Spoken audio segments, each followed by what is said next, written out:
कंजूस और उसका सोना। एक गांव में एक अमीर जमींदार रहता था।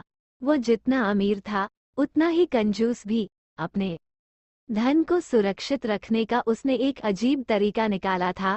वो धन से सोना खरीदता और फिर उस सोने को गलाकर उसके गोले बनाकर अपने एक खेत में एक पेड़ के नीचे गड्ढा खोदकर डाल देता था। रोज खेत जाना और गड्ढे को खोदकर सोने के गोलों की गिनती करना उसकी दिनचर्या का हिस्सा था।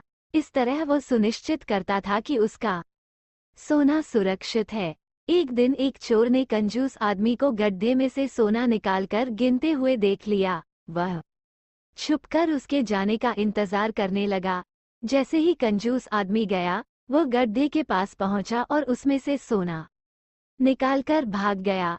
अगले दिन जब कंजूस आदमी खेत में गड्ढे के पास पहुंचा, तो सारा सोना नदारद पाकर रोने पीटने लगा।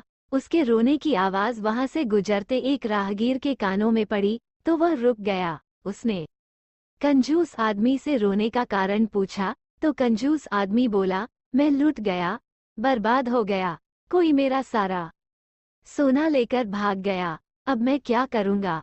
सोना किसने चुराया? कब चुराया? राहगीर आश्चर्य में पड़ गया। पता नहीं चोर ने कब इस गड्ढे को खोदा और सारा सोना लेकर 9-2-11 हो गया। मैं जब यहाँ पहुंचा तो सारा सोना गायब था। कंजूस आदमी बिलखते हुए बोला, गड्ढे से सोना ले गया, तुम अपना सोना यहाँ इस गड्ढे में क्यों रखते हो? अपने घर पर क्यों नहीं रखते?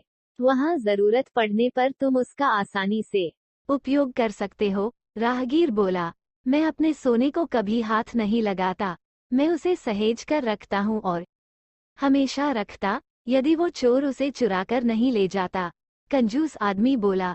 ये बात सुनकर राहगीर ने जमीन से कुछ कंकड़ उठाए और उसे उस गड्ढे में डालकर बोला, यदि ऐसी बात है तो इन कंकड़ों को गड्ढे में डालकर गड्ढे को मिट्टी ढक दो और कल्पना करो कि यही तुम्हारा सोना है, क्योंकि इनमें और तुम्हारे सोने में कोई अंतर नहीं है। ये भी किसी काम के नहीं और तुम्हारा सोना भी किसी काम का नहीं था। उस सोने का तुमने कभी कोई उपयोग ही नहीं किया, नहीं करने वाले थे। उसका होना न होना बराबर था। सीख, जिस धन का कोई उपयोग न हो उसकी कोई मोल नहीं।